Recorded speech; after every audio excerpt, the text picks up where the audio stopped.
اس انتخابی عمل کا حصہ بن کے پاکستان کے عوام کے مسائل کا حل تلاش کرنا چاہتے ہیں، اور ہم اپنے منشور کے بل بوتے پہ اقبال کے شاہین کے نشان کے ساتھ اس الیکشن کو جیت کے اقبال کے خوابوں کی تعبیر دینا چاہتے ہیں۔ اچھا، آپ کی پارٹی میں غلام سرور خان صاحب بھی اب انہوں نے شمولیت اختیار کر لی ہے، تو کیا الیکٹیبلز پہ سارا انحصار ہے؟ کوئی سرپرائز دینے کا ارادہ رکھتی ہے پاکستان استحکام پارٹی؟ الیکشن کے اندر وہ امیدوار اتارنے ہیں جو عوام کے دلوں پہ دستک دیں اور عوام ان کو پذیرائی دے۔ غلام سرور خان صاحب اور ان کی پوری فیملی کا 2 سیٹوں پہ ایم این اے اور ایم پی اے کی 4 سیٹیں اور پلس جو پی ٹی آئی کی ساری قیادت ضلع کی صدارت سے لے کے تحصیل باڈی تک سب نے استحکام پاکستان پارٹی میں شمولیت اختیار کی ہے۔ تو یہ استحکام پاکستان کی مقبولیت اور عوام دوستی کا جو سفر ہے اس کے اندر جو ہم سفر بن رہے ہیں یہ انڈیکیٹ کرتا ہے کہ آنے والا کل جو ہے استحکام پاکستان پارٹی کا ہے۔ اچھا، یہ چیز ہر طرف لیول پلینگ فیلڈ کا چرچا ہے، کچھ سیاسی جماعتوں کے مطالبات بھی اس حوالے سے سامنے آ رہے ہیں، تو آپ کی جماعت کا اس پر کیا موقف ہے؟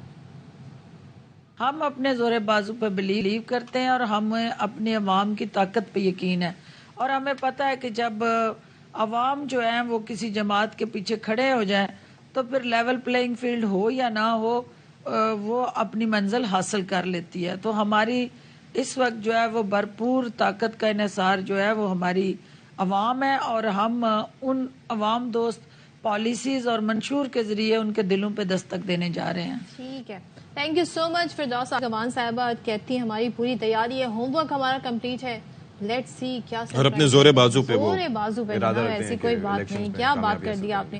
اور اب جب ہم بات کر رہے ہیں جی سیاسی موسم کی، تو پھر جو اصل موسم ہے اس کی بھی بات کر لیتے ہیں۔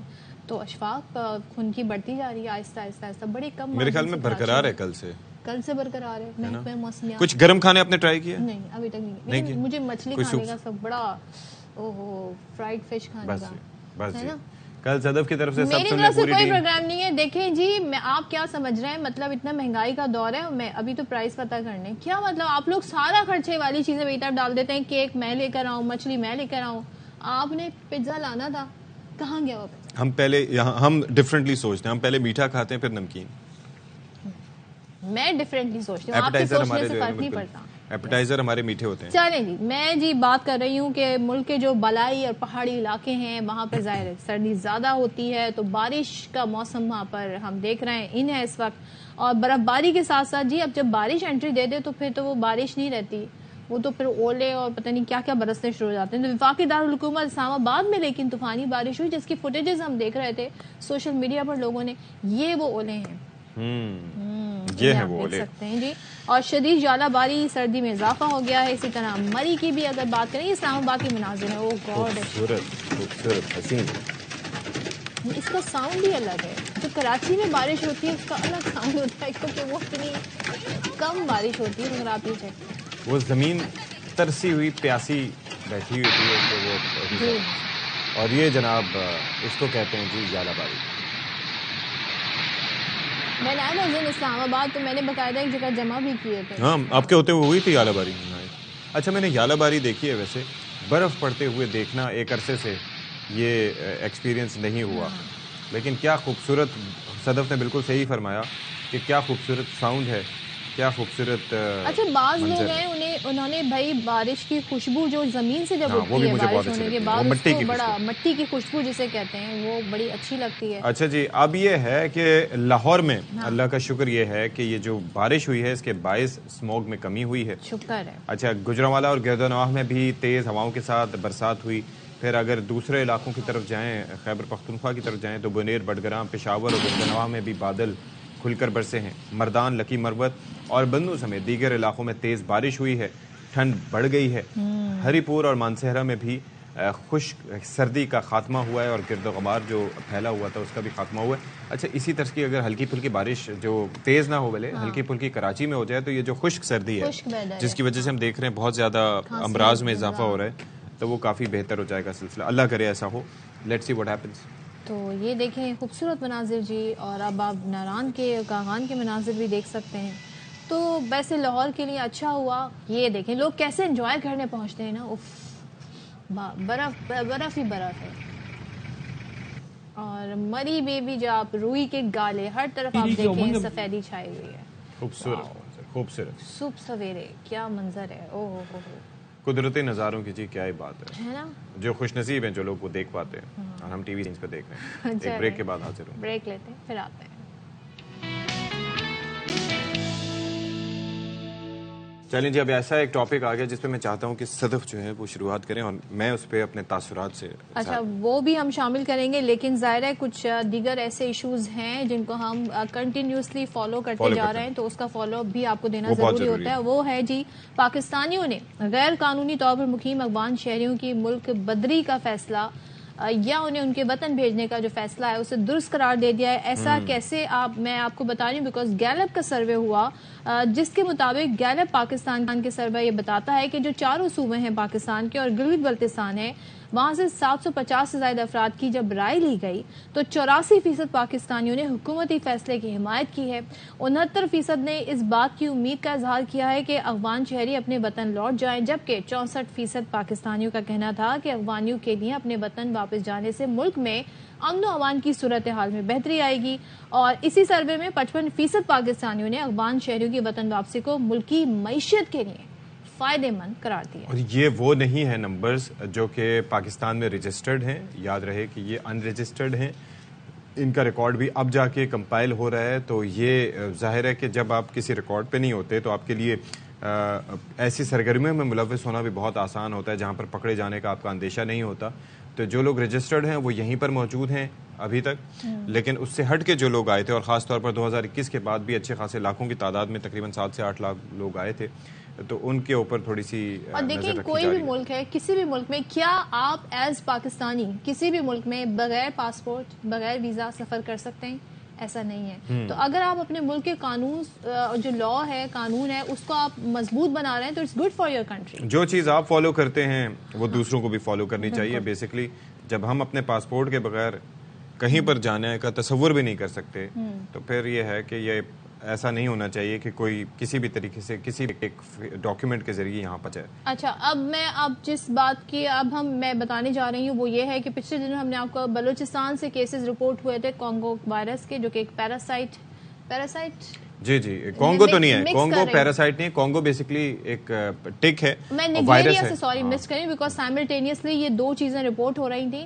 کانگو کا ایک کیس جی کراچی سے بھی رپورٹ ہوا ہے. نگیریا کے بعد اب بتایا جا رہا ہے کہ کراچی میں کانگو وائرس کے پھیلنے کا خدشہ ہے اور شہر میں ایک شخص میں کانگو وائرس کی تصدیق ہو گئی ہے. تھینک گاڈ محکمہ صحت ہی بتا رہا ہے کہ جس شخص میں اس وائرس کی تصدیق ہوئی تھی اس کی حالت خطرے سے باہر ہے. اور روا برا صوبے میں کانگو سے 4 افراد متاثر ہو چکے ہیں.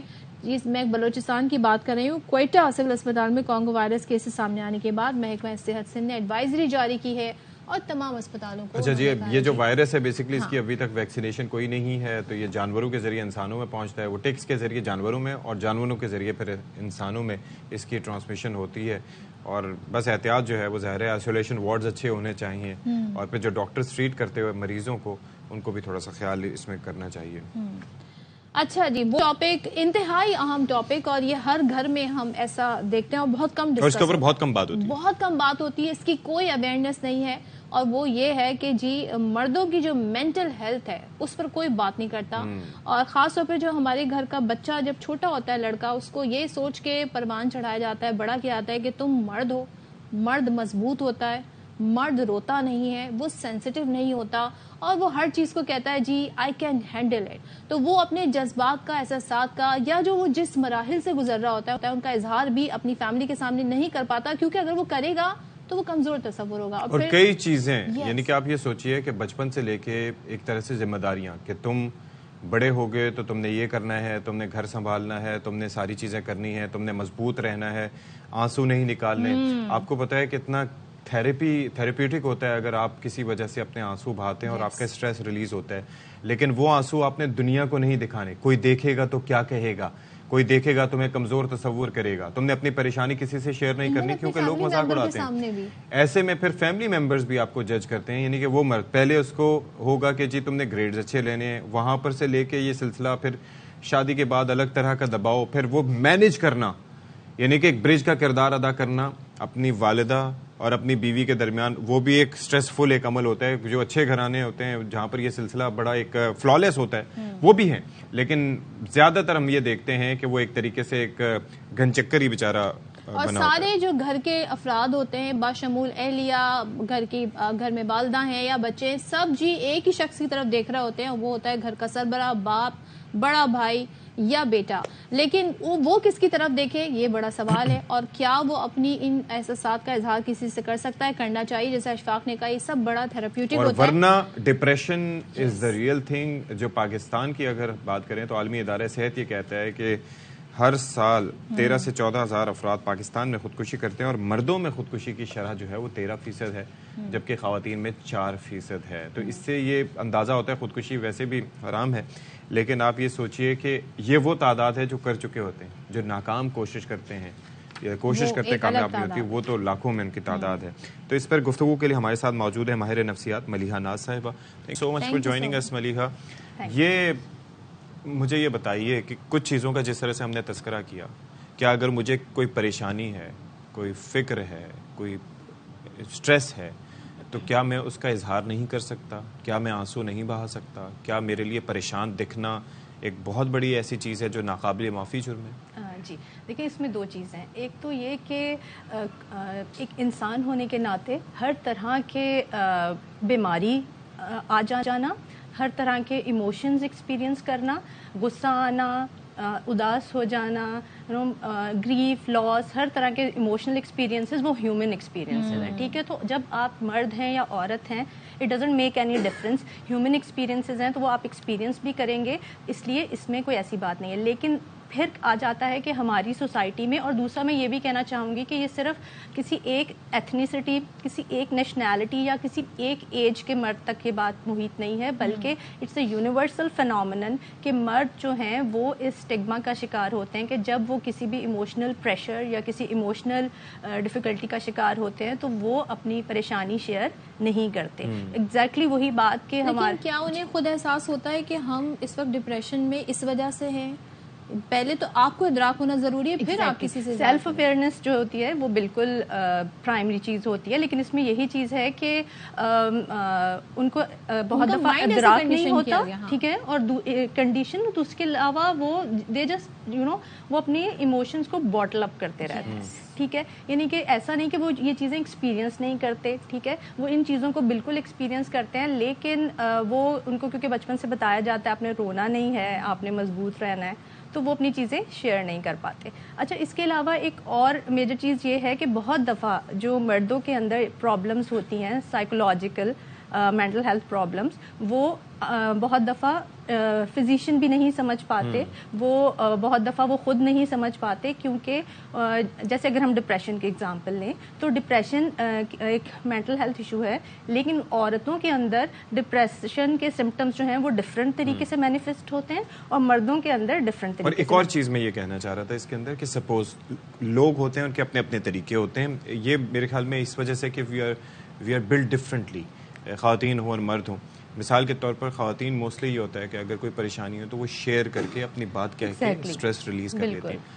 مردوں میں بعض اوقات یہ ہوتا ہے کہ بائی بلڈ یا بائی نیچر ان کے اندر یہ چیز ہوتی ہے کہ اگر وہ اس وقت خاموش رہیں تو وہ ان کا اپنا ایک میکینزم ہوتا ہے. This is not inborn thing, یہ کوئی بائی بلڈ یا یہ کوئی ان بورن چیز نہیں ہے, کیونکہ وہ ان کا براٹ اپ اس طرح سے کیا جاتا ہے کہ آپ نے رونا نہیں ہے. ان کو ولنریبلٹی, یس, ان کو ایگزیکٹلی ان کو ولنریبلٹی جو ہے اپنی شو کرنے کی ہم اجازت ہی نہیں دیتے. ان کو ایک سیف اسپیس ہی پرووائڈ نہیں کرتے جہاں وہ اپنے ایموشنل ایکسپیرینسز شیئر کر سکیں. ایگزیکٹلی. اور جیسے کلاس میں ایک بچہ ہے, آپ نے کہہ دیا تمہاری آج چھٹی بند ہے, اور وہ لڑکا ہے, وہ رو رہا ہے, سارے مل کے اس کا مذاق, اس کو بلی لڑکیوں کے رو رہے ہو. جی, تو یہ شروع ہوتی ہے. ایگزیکٹلی. تو دیکھیں یہ پہلے ایک سوشل اسٹگما ہے, اور پھر ایک وہ سیلف اسٹگما بھی ہے, ٹھیک ہے, یعنی کہ وہ خود بھی اپنے آپ کو پھر اجازت نہیں, ایک تو پہلے اس کو سوسائٹی اجازت نہیں دیتی, پھر وہ خود بھی اپنے آپ کو اجازت نہیں دے پاتا. لیکن ایک طرف وہ خود کو اجازت نہیں دے پا رہا, دوسری طرف وہ ایک انسان ہے, اور یہ سارے ایموشنل ایکسپیرینسز ہر انسان کے لیے وہ بنایا گیا ہے کہ وہ یہ ساری چیزیں گو تھرو کر سکتا ہے, ٹھیک ہے.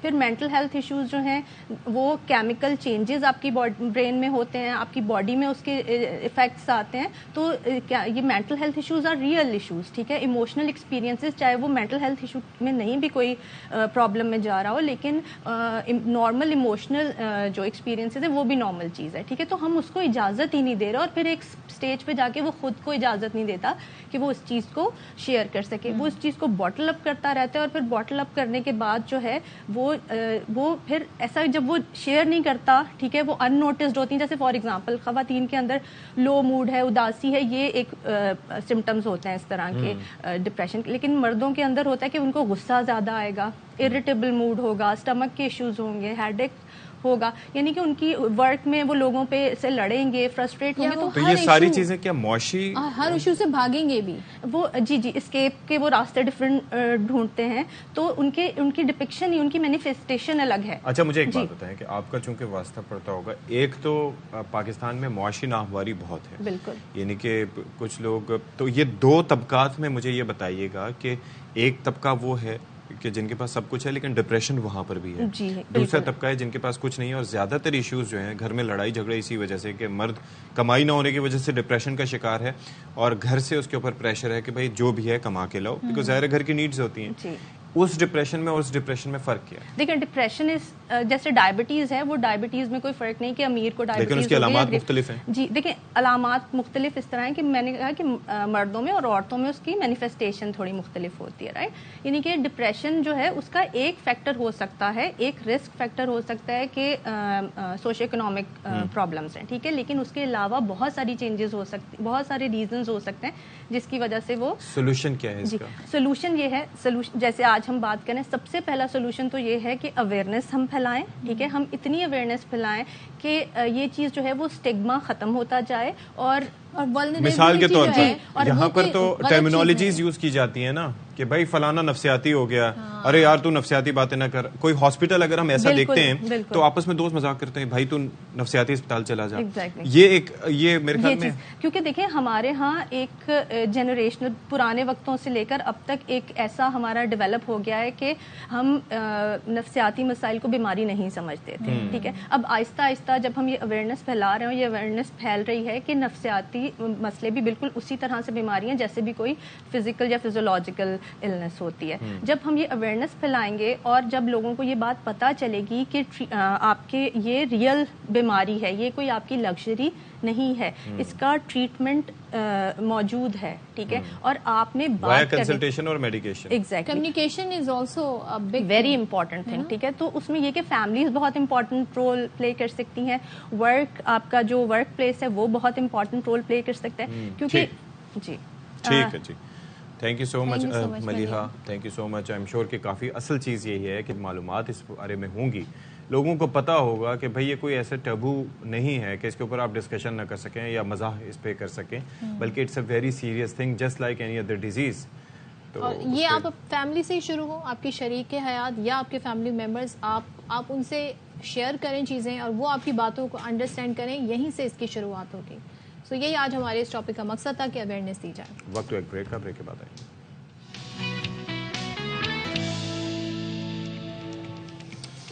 سرزمین غزہ کی بات کریں تو وہاں پر اسرائیلی جارحیت جاری ہے. ایک تھوڑا سا ریلیف اس صورت میں سامنے آیا ہے کہ امریکہ نے جی اسرائیل سے یہ کہا ہے اور اتفاق ہو گیا ہے اسرائیل اور امریکہ کے درمیان کہ جو بمباری کی جا رہی ہے اس میں 4 گھنٹے کا بریک دے دیں. مطلب آپ سوچیں, اس سے اندازہ لگائیں کہ 24 گھنٹے جس طریقے سے بم برسائے جا رہے ہیں, جس طریقے سے ان کے ساتھ سلوک ہو رہا ہے فلسطینیوں کے ساتھ, وہ آپ کے سامنے ہے. اب غزہ کے لوگوں کو 2 انسانی راہداریاں بھی فراہم کی جائیں گی, یعنی کہ وقفہ روزانہ کی بنیادوں پر چاہتے ہیں, لیکن حماس نے اسرائیل کے ساتھ کسی بھی قسم کے معاہدے کی تردید کر دی ہے. یہاں پر حماس ایک الگ طریقے سے ڈیل کر رہا ہے, جبکہ فلسطینی گورنمنٹ جو ہے وہ الگ طریقے سے معاملات لے کے چلنا چاہتی ہے. اب بات چیت جاری ہے, کوئی اس بارے میں طے ہو جانا چاہیے سیز فائر, 4 گھنٹے کا نہیں بلکہ 24 گھنٹے کا, اور 24/7 ہونا چاہیے سیز فائر اور آپ کے ایشوز ٹیبل پر ریزالو ہونے چاہیے. اور اگر آپ نے حماس سے بدلہ لینا ہے تو جسٹ چینج یور اسٹریٹجی. لیکن عام فلسطینی عام لوگوں کا فضائی بمباری کا کیا فائدہ، یہ چیز سمجھنے سے قاصر ہیں. پھر اس کے بعد جس طریقے سے جنگی قوانین کی یہاں پر خلاف ورزیاں کی جا رہی ہیں، ایک تو ہاسپٹلز کو نشانہ بنایا جانا، رہائشی کمپلیکسز کو نشانہ بنایا جانا، یہ ایک اپنی جگہ ایک بڑا مکروہ فعل ہے. اور دوسرا اس سے ہٹ کے یہ ہے کہ جو جنگ میں کچھ ممنوعہ ہتھیار ہیں جن کا استعمال، جس میں فاسفورس بمز کے حوالے سے کہا جا رہا ہے کہ جو آگ بہت زیادہ بھڑکاتے ہیں، تو افسوسناک مرحلہ ہے. اس پر بات کر لیتے ہیں. ہمارے ساتھ موجود ہیں ڈپلومیٹک فرنٹ کیا ہو رہا ہے، کیا ہونا چاہیے، سابق سفیر اعزاز احمد چودھری صاحب تھوڑا سا اس معاملے پر روشنی ڈالیں گے. اعزاز صاحب، 1 ماہ سے زائد کا عرصہ ہو گیا ہے اور آپ بھی یہ چیز سمجھتے ہیں، ہم بھی یہ دیکھ رہے ہیں کہ جب 70 سے 80% غزہ کی جو عمارتیں ہیں وہ تباہ ہو چکی ہیں، تو ایسے میں لاکھوں کی آبادی میں سے یہ رپورٹ کرنا کہ صرف 10,000 لوگوں کی جان گئی، یہ ظاہر ہے کہ ایک ایسی چیز ہے کہ اس پہ یقین نہیں آتا. تو اب تک کیا ہونا چاہیے تھا اور کیا ہوا، اور اب تک کی جو ڈپلومیٹک انیشیٹیوز لیے گئے آپ کے خیال میں کیا وہ کافی رہے ہیں؟ دنیا تو اس معاملے میں یقیناً میں سمجھتا ہوں ناکام ہو گئی ہے کہ اسرائیل کی طرف سے جو وحشیانہ بمباری ہو رہی ہے، جو ظلم، جو ستم، جو سفاکی ہے، اس کو روکا جا سکے. میرا خیال ہے کہ نہ اقوام متحدہ میں آپ نے دیکھا کوئی قرارداد پاس ہو سکی ہے، نہ اسرائیل کوئی پرواہ کر رہا ہے کسی کی. اس کی بنیادی وجہ یہ ہے کہ امریکہ جو ایک بڑی طاقت ہے وہ مکمل طور پر اسرائیل کے پیچھے کھڑا ہے اور کوئی بھی ایسی کوشش کامیاب نہیں ہونے دیتا جو جنگ بندی کی طرف جائے. مسلمان دنیا میں بھی میں سمجھتا ہوں کہ اتنا ایکشن نہیں لیا گیا جتنا لیا جانا چاہیے تھا. عوامی سطح پر تو پھر بھی ہے، لیکن حکومتی سطحوں پر میں نے دیکھا ہے کہ کم ہوا ہے. مثال کے طور پر یہ OIC میں کہا گیا کہ اسرائیل کے پروڈکٹس کا بائیکاٹ کریں تاکہ کوئی پنچ جائے، کوئی اس قسم کی کوئی چیز نہیں ہوئی. بیانات ہیں لیکن بیانات سے اسرائیل کو فرق نہیں پڑ رہا اور آپ نے دیکھا ہے کہ وہ مسلسل اس طرف کر رہا ہے. تو مجھے تو کوئی سفارتی کوشش، اب قطر ایک کر رہا ہے کہ جی 4 گھنٹے کا ایک پاز وقت ہے، تو وہ وقفہ تو صرف اس لیے کہ اسرائیل، اچھا فرانس کوشش کر رہا ہے کہ جی ہم ایک امدادی کانفرنس کر رہے ہیں.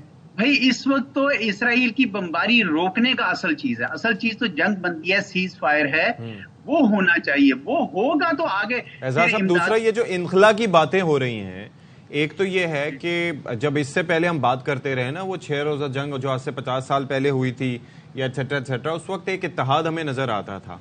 اس وقت چکر یہ ہے کہ جو لوگ یہاں سے جانا چاہ رہے ہیں ان کو ایکسیپٹ کرنے کو کوئی تیار نہیں. اور دوسرا سوال یہ بھی ہے کہ وہ اپنی سرزمین چھوڑ کر اتنی بڑی تعداد میں لوگ انخلا کر کے جائیں گے کہاں؟ جی ان کی کوشش یہ ہے کہ یہ مصر کی طرف دھکیلیں ان کو اور ان کے سینائے میں، لیکن مصر اس چیز کے لیے تیار نہیں ہے. ان کا مطلب یہ ہے، 2 وجوہات ہیں. ایک تو وہ خود قومی لحاظ سے تیار نہیں ہے، دوسری بات یہ کہ پھر تو جو اسرائیل کا مقصد یہ تھا کہ فلسطین کی ساری زمین یہ ہڑپ کر کے اور فلسطینیوں کو یا تو صفحہ ہستی سے ختم کر دے یا باہر دھکیل دے. تو یہ اس لیے وہاں پہ مصر کی طرف سے بھی، اور درخت دنیا میں کوئی بھی اور نہیں چاہتا کہ فلسطین کو اس طریقے سے ان کی اپنی سرزمین سے اکھاڑ کے کہیں اور بھیج دیا. اعزاز صاحب، ایک اور امپورٹنٹ چیز، اسرائیلی وزیر نے جب ایٹم بم حملے کی دھمکی دی تو اب فلسطینی وزیر خارجہ نے انٹرنیشنل اٹامک انرجی کو خط لکھ دیا ہے جی کہ سرکاری طور پہ اسرائیل نے تسلیم کیا ہے کہ ان کے پاس ایٹمی ہتھیار ہیں. آپ کو لگتا ہے اس سے کوئی فرق پڑے گا اس خط سے؟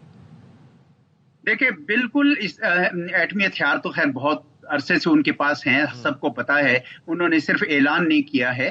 لیکن میرا نہیں خیال کہ وہ ایٹمی ہتھیاروں کو چلانے کا سوچ بھی سکتے ہیں. اگر کوئی ایسا کر رہا ہے تو یہ بالکل جسے پاگل پن ہوگا، کیونکہ اس کے بعد تو ایک قیامت گزر جائے گی اور اس کے بعد تو میرے خیال میں خطے کا کوئی ملک ہے جو اس میں انوالو ہوئے بغیر نہیں رہ سکے گا. ہمیں کوشش اور خواہش ہوگی کہ امریکہ کو کہیں کہ اس سے اس راستے پہ جانے سے روکیں، کیونکہ اس کا اسکیل بہت زیادہ بڑھ جائے گا.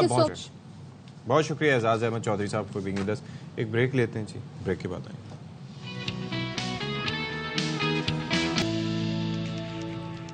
بسم اللہ الرحمن الرحیم. السلام علیکم. ایک بار پھر سے آپ سب کا خیر مقدم ہے. امید ہے کہ آپ لوگ بالکل ٹھیک ٹھاک ہوں گے، خیریت سے ہوں گے. اچھا یہ جو ہم بات کر رہے تھے نا اسموگ کے حوالے سے, اب تو کافی اس میں بہتری ویسے آ چکی ہوگی لاہور کے حوالے سے ہم بات کریں تو لاک ڈاؤن کی وجہ سے, برسات کی وجہ سے پلس لاک ڈاؤن ابھی وہ اتوار تک باقی ہے.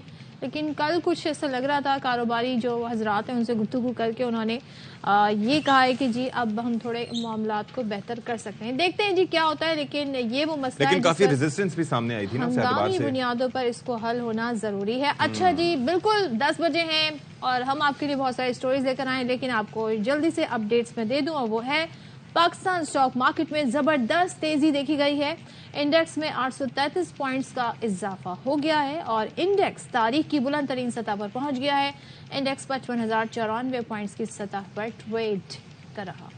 چلیں جی, دس از گریٹ, یہ تو ایک اچھی خبر ہے. بہرحال تو اس حوالے سے اسٹاک مارکیٹ میں پاکستان اسٹاک ایکسچینج میں بڑی زبردست تیزی دیکھی گئی ہے, اور it's a good thing, it's a good sign, اور پازیٹیو سائن ہے جی. اور اس کے اندر انڈیکس میں 833 پوائنٹس کا اضافہ ہو گیا ہے, اور یہ بھی ایک اچھی خبر ہے کہ پاکستان اسٹاک مارکیٹ میں تیزی دیکھی جا رہی ہے. مجموعی طور پر کیا سلسلہ ہے, 94 پوائنٹس کی سطح پر ٹریڈ کر رہا ہے. So that's a positive sign, اور ظاہر معیشت کے لیے جو بھی پازیٹیو خبر آئے گی وہ اچھی ہے, کیونکہ پاکستان کی معیشت کو اس وقت جتنا بوسٹ ملے وہ بہتر ہے. تو ظاہر ہے یہ بھی کچھ اس سے جڑی خبریں ہیں. دوسرے طور پہ ہم دیکھ رہے ہیں کہ جی کوششیں کی جا رہی ہیں, SIFC کے پلیٹ فارم سے بھی بہت کوششیں کی جا رہی ہیں, اور پھر جو ایڈمنسٹریٹو میجرز لیے گئے, جس طریقے سے پچھلے دنوں اشفاق ڈالر کی پکڑ دھکڑ ہوئی, روکا گیا اسمگلنگ کو, اس سے بھی بڑا فرق پڑا ہے. تو اب جی پاکستان اسٹاک ایکسچینج سے جو خبر آئی ہے وہ آپ دیکھ سکتے ہیں کہ وہاں پہ بتایا جا رہا ہے تیزی ہے. انڈیکس میں 833 پوائنٹس کا اضافہ ہوا ہے, جبکہ یہ جو اس وقت ٹریڈ کر رہا ہے انڈیکس وہ 55,094 پوائنٹس کی سطح پر ٹریڈ کر رہا ہے.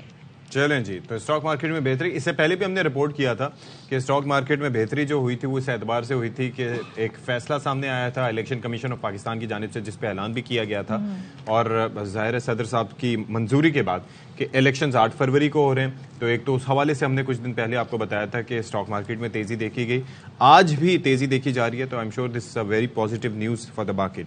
چلیں اچھا جی, دنیا بھر میں ہم دیکھتے ہیں جو یہ سیزن آتا ہے, خاص طور پہ اکتوبر, نومبر, دسمبر, جنوری تک سیل سیزن جی بڑا ان رہتا ہے, اور اس میں ہم دیکھتے ہیں جی تمام جو ملک ہیں وہ اپنے اپنے طور پہ جی بڑی بڑی سیلز, ان کی جو مارکیٹ ہیں کمپنیز ہیں ان میں یہ کمپٹیشن ہوتا ہے. لیکن آن لائن جب سے شاپنگ شروع ہوئی ہے تو اس میں بھی ہم دیکھتے ہیں جی باقاعدہ اناؤنس ہوتا ہے. اور اگر ہم دراز کی بات کریں, دراز پاکستان میں سر فہرست ای کامرس پلیٹ فارم ہے, اور یہاں پر جی ایک بڑا مشہور نمبر ہے 11/11. سو 11/11 بڑا فیمس ہے, 11 نومبر سے 11 تاریخ اور 11واں مہینہ. سو یہ اس وجہ سے 11/11 ہے. تو اس دن سے جو جی یہ سیل شروع ہوتی ہے اس میں ہم دیکھتے ہیں ہر سال اضافہ ہو رہا ہے. بہت سارے لوگ دراز سے بہت ساری چیزیں آن لائن منگاتے ہیں, چاہے وہ گھر کے استعمال کی چیزیں ہوں, ڈیکوریشن کی چیزیں ہوں, آپ کو کیا کچھ نہیں ہے جو اس پر نہیں ملے گا. اور یہ سال کی سب سے بڑی آن لائن سیل کہلاتی ہے. اب خاص طور پہ اشفاق جو یہ مہنگائی کا دور ہے, ایسے میں اگر آپ کو ایک اچھی چیز مناسب دام میں مل جائے تو اس سے اچھی کیا بات ہے. اور خاص طور پہ آپ کو گھر بیٹھے مل جائے تو آپ کو پیٹرول کا خرچہ, اور ظاہر ہے کہ اس کے اندر پھر اصل چیز ہوتی ہے کہ کسٹمر کیئر. یعنی کہ اگر فرض کریں کوئی چیز آپ نے منگوائی ہے, اور ظاہر ہے ایک چیز کو وہیں پر آ کے چھان پٹک کے دیکھنا ایک الگ چیز ہے, لیکن اگر کوئی آپ نے گھر پہ منگوائی ہے اور وہ ٹھیک نہیں نکلی تو اس کو واپس کرنے کا بھی ایک پراپر طریقہ کار موجود ہے, اور اس کی مدت میں بھی اضافہ کر دیا گیا, 7 سے بڑھا کر 14 دن تک کر دی گئی ہے.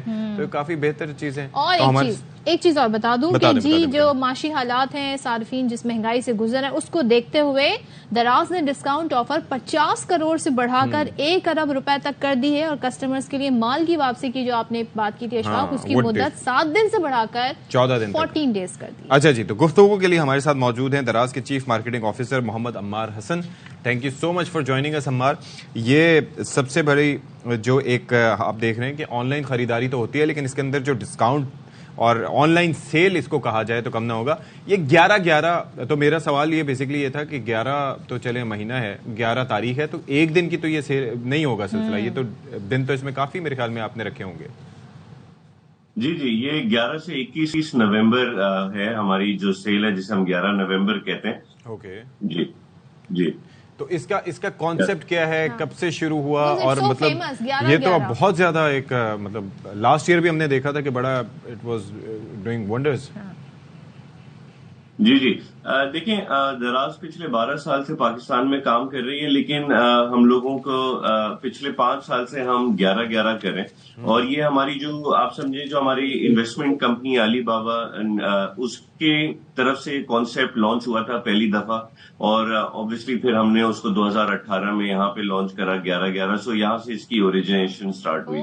That's very interesting. مجھے یہ بیک سٹوری نہیں معلوم تھی. تھینک یو سو مچ بتانے کے لیے. یہ ذرا بتائیں اب، کیونکہ آن لائن شاپنگ کا دنیا بھر میں بڑا رجحان ہے، آپ پاکستان میں اس میں اضافہ ہوتے ہوئے دیکھ رہے ہیں یا مہنگائی کی وجہ سے لگ رہا ہے کہ جی اب لوگ تھوڑا اوائڈ کر رہے ہیں؟ کیونکہ آپ سے بہتر کوئی نہیں بتا سکے گا، آپ کا ایک بڑا شیئر ہے آن لائن جو اس وقت شاپنگ کی جا رہی ہے اس میں، تو کاروبار اس حوالے سے کیسا ہے آن لائن؟ کیا آپ اس پہ تبصرہ کریں گے؟ دیکھیں آن لائن کاروبار تو ایئر آن ایئر 30% گرو کر رہا ہے. لوگ زیادہ سے زیادہ آن لائن آتے جا رہے ہیں. اس کی وجہ بھی یہ ہے کہ لوگ سستی چیزیں لینا چاہ رہے ہیں. آپ کی باہر اگر دکان ہے تو آپ کا بجلی کا بل، آپ کے لوگوں کی سیلری، یہ سارے اوور ہیڈ کاسٹ اتنے ہوتے ہیں کہ فزیکل جو شاپ ہے اس کے اندر جو سیلر ہے اس کو سامان تھوڑا مہنگا بیچنا پڑتا ہے. جو ڈیجیٹل شاپ ہے وہاں پہ یہ والے اخراجات نہیں ہوتے، تو سامان کی جو مارجن ہوتا ہے وہ سیلر کم قیمت میں بھی بیچ سکتا ہے. اس وجہ سے کسٹمرز زیادہ سے زیادہ آن لائن آ رہے ہیں. لیکن اگر مجموعی طور سے میں آپ کو بتاؤں کہ پاکستان کے اندر جتنا سامان آف لائن کی دنیا میں بکتا ہے اس کا آن لائن کی دنیا میں صرف 2% بکتا ہے. انڈیا میں یہ شرح 7% ہے اور چائنا میں یہ شرح 45% ہے. سو ابھی بھی ہم ان ممالک کے اندر ہیں جہاں انٹرنیٹ پینیٹریشن کی وجہ سے ای کامرس ابھی بڑی ارلی سٹیجز کے اندر ہے. انشاءاللہ فیوچر از لوکنگ ویری. اچھا، حالانکہ ہمارا اب فائدہ اس میں یہ ہے کہ مثال کے طور پر کئی پروڈکٹس میں دیکھتا ہوں جو کہ انٹرنیٹ پر اگر دیکھا جائے تو ان کی پرائسز کم ہوتی ہیں، بیکاز ظاہر ہے کہ ان کے لیے کوئی اسٹوریج نہیں ہے، انہیں کوئی دکان نہیں خریدنی پڑتی، اور پھر جو ہے کہ اتنے زیادہ لوگ اس میں انوالو نہیں ہوتے، تو ڈائریکٹلی آپ تک چیزیں پہنچ جاتی ہیں. لیکن جو ایک بڑا لوگوں کا سوال ہوتا ہے کہ ایک تو کسٹمر کیئر، دوسرا جو پروڈکٹ جو دیکھا جائے وہی بھیجا جائے، کیونکہ اکثر یہ ہے کہ آپ منگواتے کچھ ہیں اور نکلتا کچھ ہے. میں یہ دراز کی بات نہیں کر رہا، جنرلی ایک آن لائن شاپنگ میں ایک وہ صحیح چیزیں ناقص چیزیں بھیج دی جاتی ہیں. آپ لوگ کس طریقے سے انشور کرتے ہیں کہ جو صارف ہے وہ مطمئن ہو؟ کیونکہ صارف مطمئن ہوگا تو پھر وہ دوسرے لوگوں کو بھی راغب کرے گا اس طرف آنے کے لیے. بالکل ایسے ہی ہے جی. دیکھیں کیونکہ آن لائن جب کاروبار سٹارٹ ہوا تو ہر کسی نے اپنی آن لائن شاپ کھول لی، تو اس کی وجہ سے آن لائن کی جو شاپنگ ہے وہ بدنام ہوتی ہے، کیونکہ ہر چھوٹے پلیئرز وہ کسٹمر ایکسپیرینس بنا نہیں پاتے. دراز کہ آپ کو میں اگر بتاؤں تو ہم ہر مہینے 2 کروڑ روپے خرچ کرتے ہیں لوگوں کو ریٹرن اور ریفنڈز میں، کہ اگر آپ کا کوئی سامان غلط آ گیا ہے تو ہم آپ کے گھر سے سامان پک بھی کر لیں گے اور آپ کے پیسے بھی واپس ہو جائیں گے 100% شیورٹی کے ساتھ. 750 روپے سے کم کا آئٹم ہے تو آپ سامان بھی واپس نہ کریں، آپ کے پیسے واپس ہو جائیں گے. پچھلے 2 مہینوں میں ہم نے 8000 سیلرز کو اپنے پلیٹ فارم سے علیحدہ کیا جو کہ ہمارے جو کوالٹی سٹینڈرڈز ہیں اس پہ نہیں آ رہے تھے. تو ہم بڑا کوالٹی کا خیال رکھتے ہیں تاکہ ایونچولی کسٹمر جو ہے سیف اور سیکیور رہے. اچھا، یہ سیلرز جو بننا چاہتے ہیں ان کے لیے بھی بڑا امپورٹنٹ پلیٹ فارم ہے، بیکاز اگر وہ شروع کرنا چاہ رہے ہیں تو ان کو نو ہاؤ نہیں ہے، لیکن دراز انہیں وہ پلیٹ فارم پرووائڈ کرتا ہے. That's very interesting. لیکن ذرا یہ بتائیے گا اب جو آپ کی جو اتنی بڑی سیل ہے 11 سب سے بڑی فروخت بن جاتی ہے اور لوگ بڑا اس کا انتظار کرتے ہیں، کون سے شعبے ہیں جن میں صارفین کو ڈسکاؤنٹ مل رہے ہیں؟ ذرا بتا دیں تاکہ سب کو انتظار ہے ان کو بھی پتا چل جائے.